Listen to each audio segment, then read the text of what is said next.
అర్జీ ఇవ్వడానికి వస్తే మొత్తం ఇవాళ మరి వాళ్ళకు కూడా సమాచారం ఉంటుంది. అరే పుట్టపర్తికి ఇన్ని ఎర్ర జెండాలు ఎప్పుడు రాలేదు, ఎర్ర జెండాలు అందరూ కూడా పుట్టపర్తికి వస్తా ఉన్నారు కాబట్టి పోలీసులు కూడా బందోబస్తు ఉండాలని భారీ బందోబస్తు పెట్టాడు.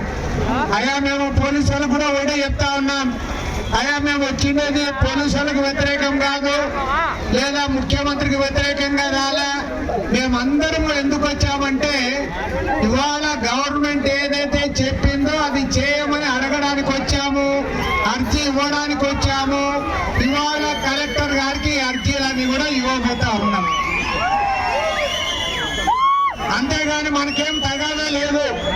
మనం కోరుతున్నదంతా ఏమంటే చంద్రబాబు నాయుడు గారు ఎలక్షన్లు అప్పుడు చెప్పాడు, చంద్రబాబు నాయుడు గారు ఏ ఊరికి పోయినా ఒకటే చెప్పింది, ఈ జగన్మోహన్ రెడ్డి ఒక సెంట్ ఇచ్చినాడు, ఆ సెంట్ భూమిలో ఇల్లు కడతానంటున్నాడు, ఆ ఇల్లు కడితే ఎవరుంటారు దాంట్లో, కాబట్టి మా గవర్నమెంట్ వస్తే పల్లెల్లో 3 సెంట్లు ఇస్తాను, పట్టణాల్లో 2 సెంట్లు ఇస్తాను, నీకేమి ఇబ్బంది లేకుండా అందరు కూడా బాగా చూసుకుంటాను అన్నాడు.